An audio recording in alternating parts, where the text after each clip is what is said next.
بسم اللہ الرحمن الرحیم۔ السلام علیکم ورحمۃ اللہ وبرکاتہ۔ آج میں آپ کو استغفار کے حیرت انگیز فوائد بتاؤں گی انشاءاللہ تعالی۔ تو آپ کی جو دنیاوی جتنے بھی معاملات ہیں وہ بھی درست ہوں گے، اور انشاءاللہ قبر سے لے کے موت سے لے کے حشر اور قیامت اور پلسرات ہر معاملات میں انشاءاللہ تعالی آپ کو بے حد یہ فائدہ دے گا بیان انشاءاللہ تعالی۔ تو استغفار جو ہے وہ بنیادی طور پر ایک صابن کا، ایک دھلائی کا اور ایک صرف کا کام کرتا ہے۔ ہم نے معاشرے میں کیا دیکھا کہ بندہ گناہوں سے آلودہ ہے۔ جب بندہ گناہوں سے آلودہ ہو گیا تو گویا اس کا جسم جو ہے وہ میل کچیل میں چلا گیا، دل سیاہ ہو گیا، دل مردہ ہو گیا، دل بیمار ہو گیا، دل پتھر کا ہو گیا اور دل پر مہر لگ گئی۔ آپ کہتے ہیں نا کہ وہ جو بندہ ہے وہ گناہوں کی دلدل میں رہتا ہے، وہ نماز پڑھتا ہی نہیں، تو آہستہ آہستہ اسے احساس تک نہیں ہوتا کہ میں کتنا بڑا وہ اللہ معاف کرے اللہ کے ہاں گناہ گار ہوں کہ میں نماز ہی نہیں پڑھتا، میں نیکی کی طرف آتا ہی نہیں، کیونکہ دل مردہ ہو جاتے ہیں گناہوں کی وجہ سے جو توبہ استغفار نہیں کرتے۔ تو یعنی پورے کا پورا بدن جو ہے وہ بندے کا گندا ہو گیا، بدبودار ہو گیا، اور وہ پورے کا پورا انسان جو ہے وہ مریض بن چکا ہے۔ اب گندے بدن والے معاشرے میں علماء کرام کے پاس لوگ آتے ہیں اور پھر کیا کہتے ہیں کہ یہ مسائل ہیں، یہ مسئلے مسائل ہیں، تسبیحات بتا دیں، وظائف بتا دیں۔ تو اب علماء کرام جو ہیں وہ مختلف وظائف بتاتے ہیں کہ آپ سبحان اللہ پڑھیں، الحمدللہ پڑھیں، اللہ اکبر پڑھیں، یا حی یا قیوم برحمتک استغیث پڑھیں، حسبنا اللہ پڑھیں، مختلف وظائف بھی بتاتے ہیں۔ تو کیا کہتے ہیں کہ یہ تسبیحات گناہوں سے بھرے ہوئے جسم کو اس طرح فائدہ پہنچا سکتی ہیں جو فائدہ گناہوں سے پاک جسم کو یہ جو اذکار ہیں، وظائف ہیں، وہ پہنچائیں گے۔ تو اس کی مثال جو ہے وہ محدثین نے یوں بیان کی ہے کہ یہ جو استغفار ہے یہ بنیادی طور پر صرف صابن کا کردار ادا کرتا ہے، اور دیگر تسبیحات یعنی سبحان اللہ، الحمدللہ اور وظائف جو ہیں وہ خوشبو کا کردار ادا کرتی ہیں۔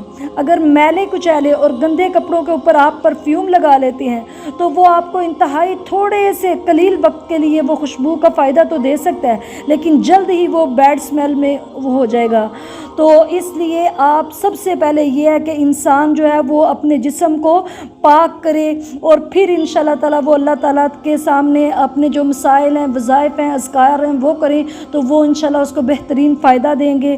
اور وہ کس طرح کہ آپ کثرت کے ساتھ استغفر اللہ الذی لا الہ الا هو الحی القیوم واتوب الیہ پڑھیں، تسبیحات اس کی کریں، پھر استغفر اللہ ربی من کل ذنب واتوب الیہ پڑھیں، رب اغفر لی پڑھیں، اللہم اغفر لی پڑھیں۔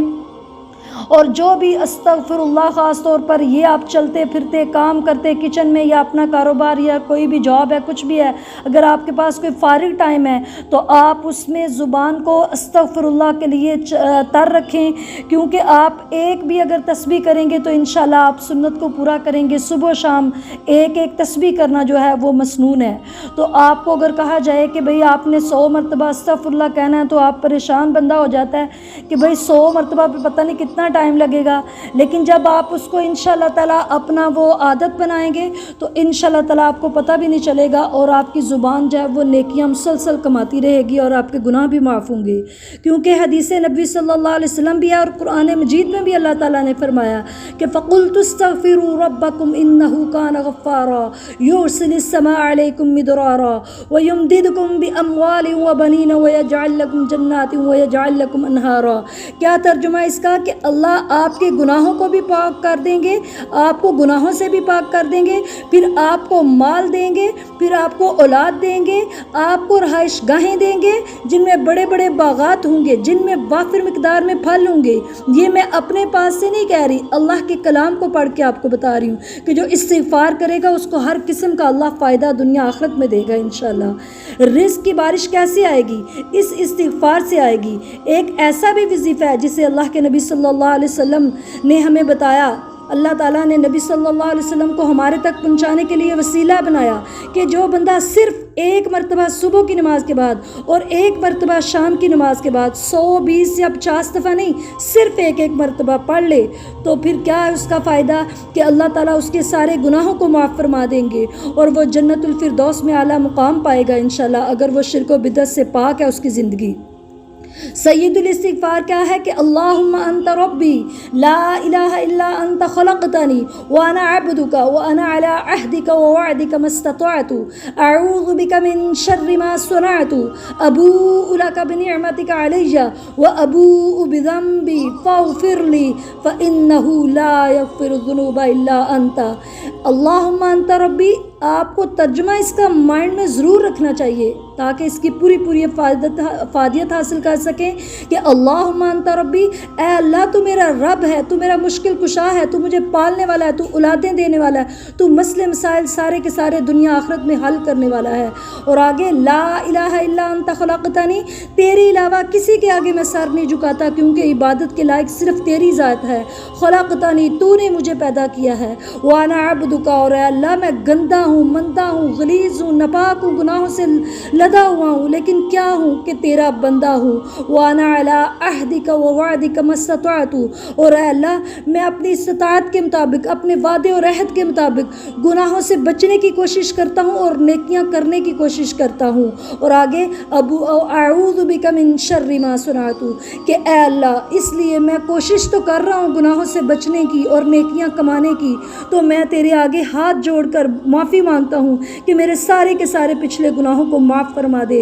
अबूउ लका बिनिअमतिका अलैया, कि अल्लाह मैं तेरे सामने अपने गुनाहों का, वो क्या कहते हैं, तेरी नेमतों का इकरार करती हूँ कि तूने मुझे अल्हम्दुलिल्लाह सुम्मा अल्हम्दुलिल्लाह, कि तूने मुझे मुसलमान के घर पैदा किया, तूने मुझे शिर्क व बिदअत से महफूज रखा, तूने मुझे सबसे अफजल तरीन उम्मत मुहम्मदिया में पैदा फरमाया, तूने मुझे सारे के सारे आज़ाद दिए, तूने मुझे वालदैन बहन भाइयों की नेमत, तूने मुझे औलाद की नेमत, अल्हम्दुलिल्लाह तूने मुझे हर किस्म की आसाइश दुनिया की दी है। मैं सारी की सारी नेमतों का तेरे सामने इकरार करती हूँ। वह अबूउ बिज़ंबी, और अल्लाह मैं तेरे सामने इकरार करती हूँ अपने गुनाहों का कि मैं पूरी की पूरी गुनाहों में लदी हुई हूँ, मैं हर वक्त कबीरा सगीरा गुनाहों में मुब्तला रहती हूँ। अल्लाह मैं इन गुनाहों का इकरार करती हूँ, तो क्या है, फ़ग़फ़िरली, तू मुझे माफ़ फरमा दे।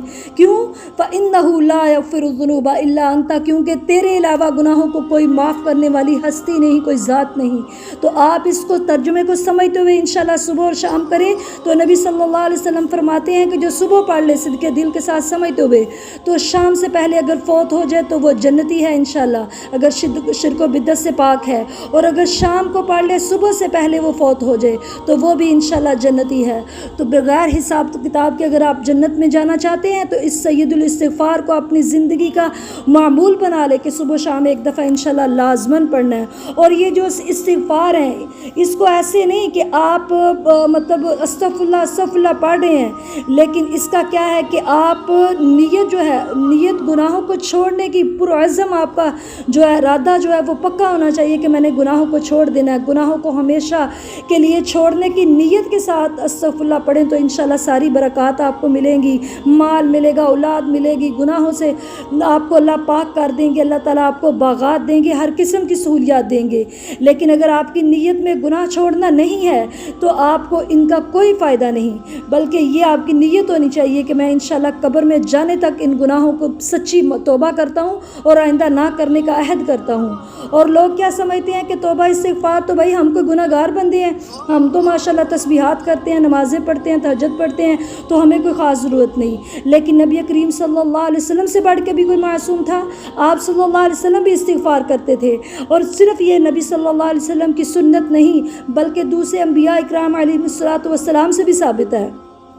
कुरान मजीद में अल्लाह ताला ने इनका ज़िक्र यूँ फरमाया कि हज़रत आदम अलैहिस्सलातु वस्सलाम को जब जन्नत से निकाला गया तो उन्होंने क्या कहा, रब्बना ज़ुलमना अनफुसना वाली दुआ पढ़ी। और जब हज़रत नूह अलैहिस्सलातु वस्सलाम ने अपने बेटे के लिए अल्लाह से दरख्वास्त की कि इसको बचा लें तो उन्होंने भी फिर अल्लाह ताला से मुआफ़ी मांगी। हज़रत मूसा अलैहिस्सलातु वस्सलाम ने जब एक बंदा कत्ल हो गया तो उन्होंने भी अल्लाह ताला से मुआफ़ी मांगी, इस्तिग़फ़ार किया। और हज़रत यूनुस अलैहिस्सलातु वस्सलाम जब मछली के पेट में चले गए तो उन्होंने भी अल्लाह ताला से मुआफ़ी मांगी कि ला इलाहा इल्ला अंता सुब्हानका इन्नी कुन्तु मिनज़ ज़ालिमीन। तो मेरी अल्लाह ताला से लिहाजा ये दुआ है कि अल्लाह ताला हम हर बंदे की तौबा को कबूल व मंजूर फरमाए और अल्लाह हमारे ज़ाहिरी बातनी और सारे गुनाहों को माफ़ फरमाए, छोटे और बड़े हर किस्म के गुनाहों को माफ़ करके उनको नेकियों में बदल दे। आमीन। अस्सलामु अलैकुम व रहमतुल्लाहि व बरकातुहू।